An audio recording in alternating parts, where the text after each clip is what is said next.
Meu nome é Enes Marcos de Moraes Muniz, eu fui presidente, tive o prazer de ser presidente da CDL de 2003 a 2006, foram 2 mandatos. Na verdade, o cenário do varejo brasileiro naquele momento era um cenário de grande transformação, que nós estávamos experimentando a entrada da tecnologia, da TI. Nós estávamos na era analógica e passando para a era digital, entendeu? Eu estava experimentando dificuldades de implantação do meu setor de TI e todo o varejo como um todo. E, na verdade, o problema era mais grave na medida que nós não éramos tão técnicos. O nosso bastidor não era um bastidor acadêmico, era muito improvisado. Então eu me lembro, eu fiz uma palestra na CDL e nós tínhamos mais de 90 pessoas no nosso auditório e eu perguntei quem fazia fluxo de caixa e 3 pessoas levantaram a mão. Quem tinha controle de estoque, umas 8 pessoas levantaram a mão. Então tem um controle eficiente de estoque, porque as pessoas ainda não tinham absorvido a tecnologia disponível, que estava sendo disponibilizada, entendeu? Então era um varejo prático. Era um varejo praticamente amador, né? Então nós estávamos vivendo e hoje vivemos um varejo altamente técnico. Quem não se adaptou à nova tecnologia está fora. Não acredito que exista alguma empresa dentro do varejo praticando aquele tipo de varejo que nós praticamos. Então esse é o cenário que nós encontramos no varejo do Brasil. Não era um varejo, não era uma especialidade de Brasília. A nossa grande mudança, ela começa na presidência do Pedro Américo, entendeu? A gente fez uma parceria muito interessante. Eu acho que a CDL ganhou muito com essa nossa, vamos dizer assim, nosso acerto, nosso entrosamento. Nós fizemos um planejamento estratégico que colhemos grandes frutos do planejamento estratégico com a participação de toda a diretoria, de conselheiros, e muito bem elaborada. A primeira etapa desse planejamento foi na gestão do Pedro, a segunda etapa na minha gestão. E nós começamos a implementar um novo momento da CDL a partir daí, inclusive com a mudança de diretorias, pessoas que nunca nem tinham participado de fato da CDL, como eu mesmo nunca tinha participado da diretoria da CDL. Nós tivemos uma composição política, ganhamos a eleição e trocamos muita informação e começamos então uma nova era, uma nova etapa.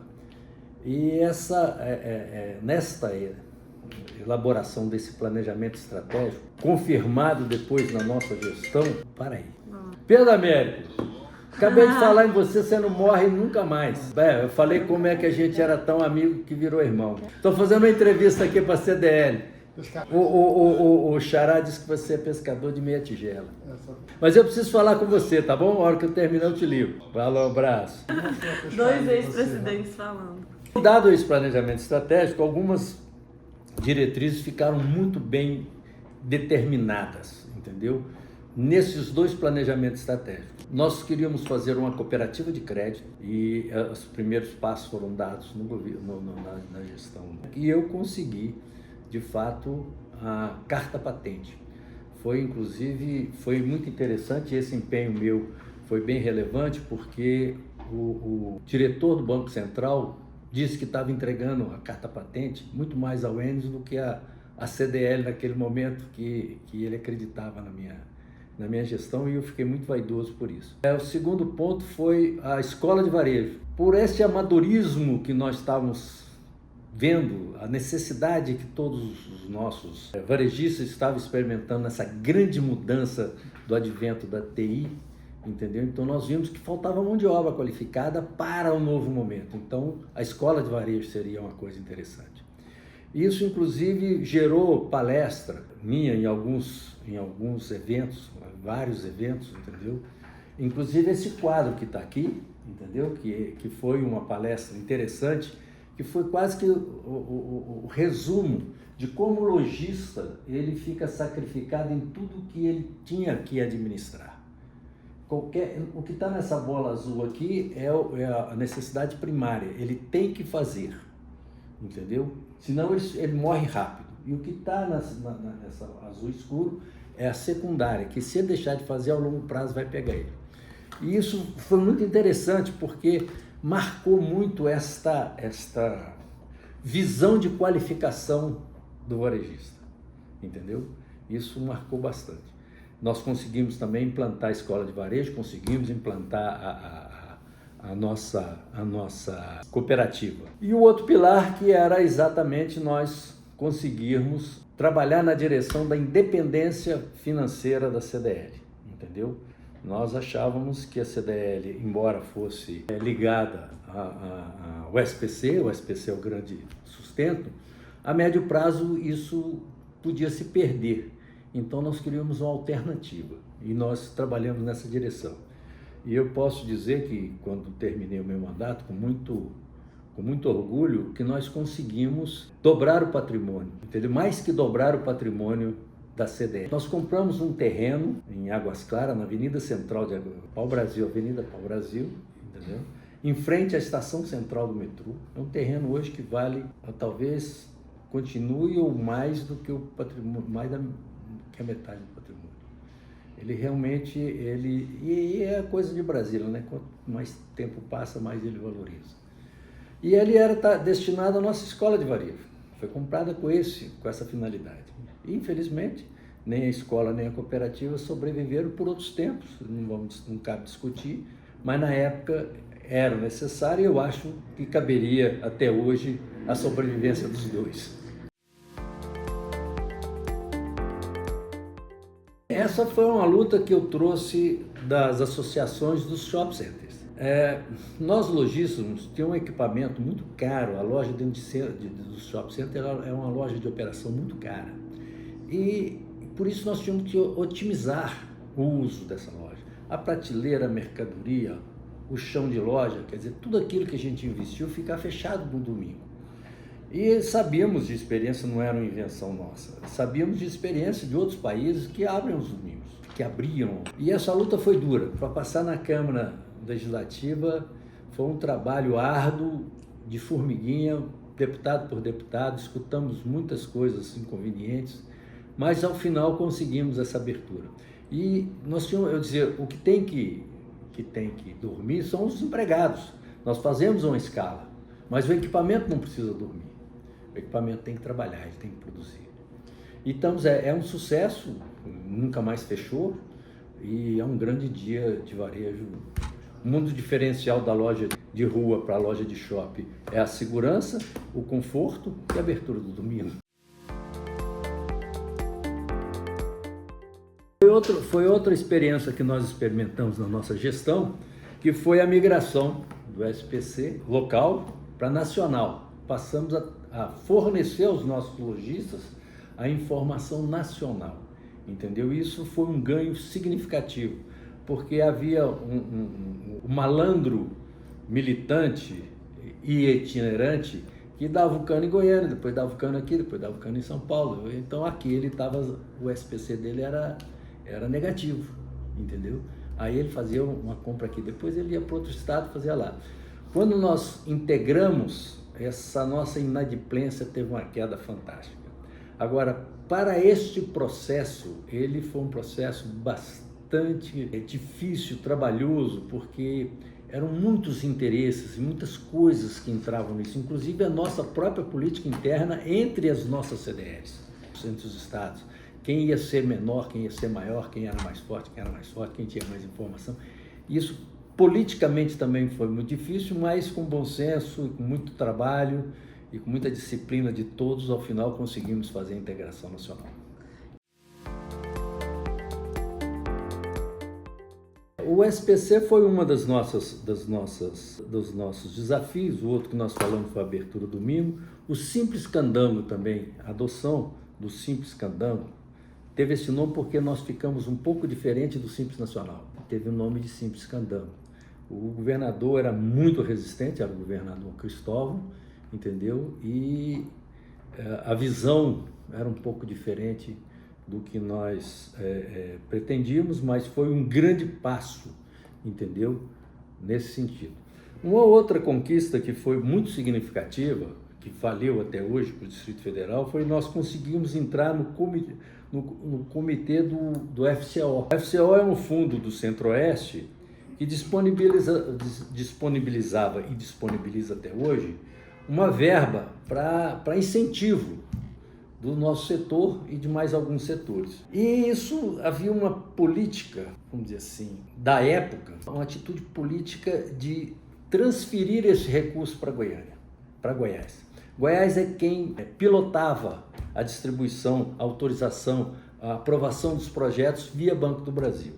Então, existia uma norma que chegasse, por exemplo, agosto ou setembro, não me lembro determinadamente qual dos meses, esta verba que não foi aplicada no Distrito Federal, porque era distribuída no Centro-Oeste.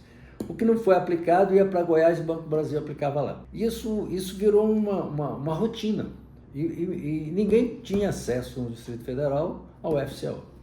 E nós conseguimos, com certeza, fazer parte do comitê e fazer Brasília atuar em cima da aprovação. E a nossa verba passou a ficar aqui. Entendeu? Isso foi muito significativo na época e passou a acontecer até hoje porque realmente era uma atitude política inconveniente para nós. Era uma história que já existia, que politicamente tudo levava a esta atitude, entendeu? Porque os governadores anteriores, a maioria foram goianos e faziam Goiás entreposto de Brasília. Tanto é que nós não conseguimos leis de incentivo para o atacado, entendeu? Tudo era via Goiás, entendeu? E foi quebrar isso, foi difícil, mas nós começamos, eu acho que foi um marco, através do FCO nós começamos a ter esses novos tempos.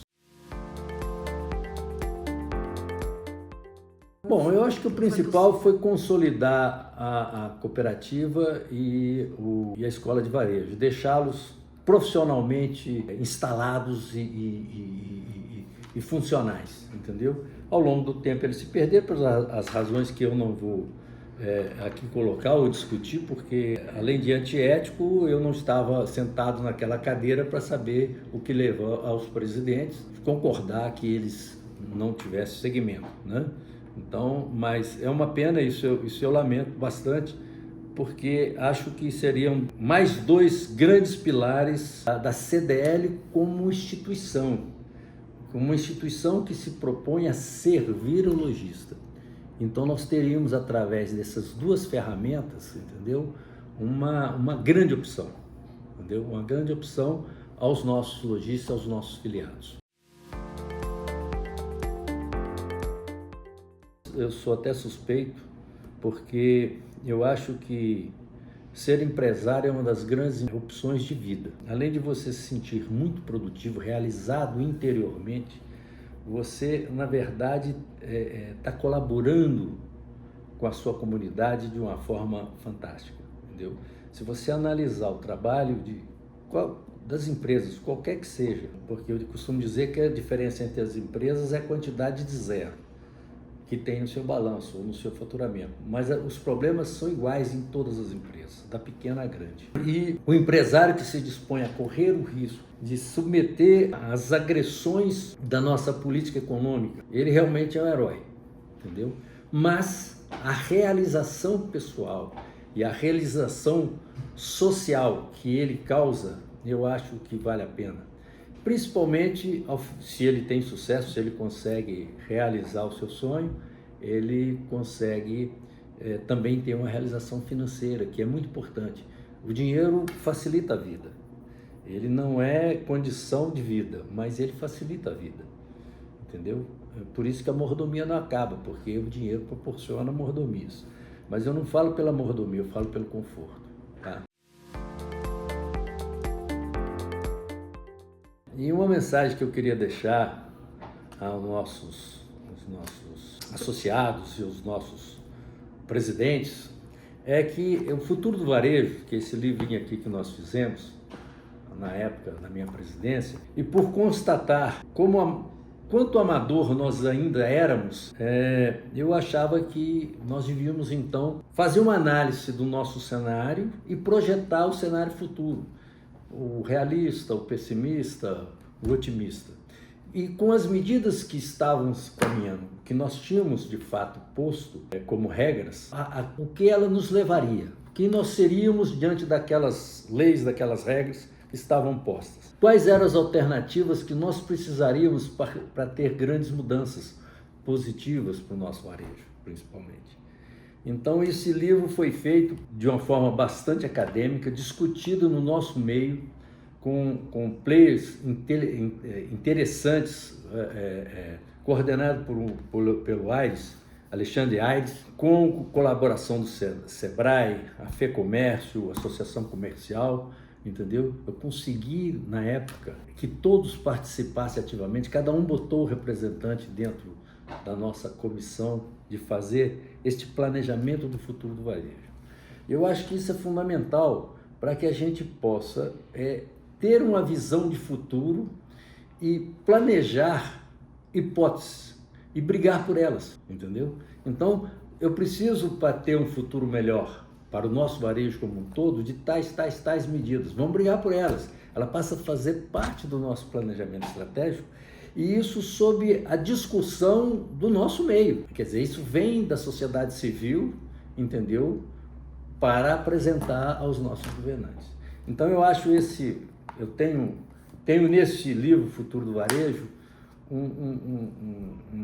um carinho especial, porque acho que ele é o futuro do varejo, mas muito mais o futuro do nosso pequeno e médio empresário no nosso varejo. O que eu gostaria de acrescentar foi a minha alegria de ter sido presidente da CDL, num momento muito interessante, entendeu? Com a parceria, vou repetir, com o Pedro, trazendo alguns amigos de outras associações que vieram participar. Vivemos um novo momento muito produtivo da CDL, entendeu? Que prospera até hoje. A CDL é uma entidade especial, ela não precisa de governo, ela não tem verba pública, ela é uma iniciativa do nosso varejista. Ela é uma entidade nossa e com muitas oportunidades, entendeu? E tem no seu quadro social grandes empresários qualificados que podem ajudar muito o varejo. E a única coisa que eu conclamo é o seguinte: quanto mais unidos nós estivermos lá dentro, mais poderemos ajudar os nossos varejistas.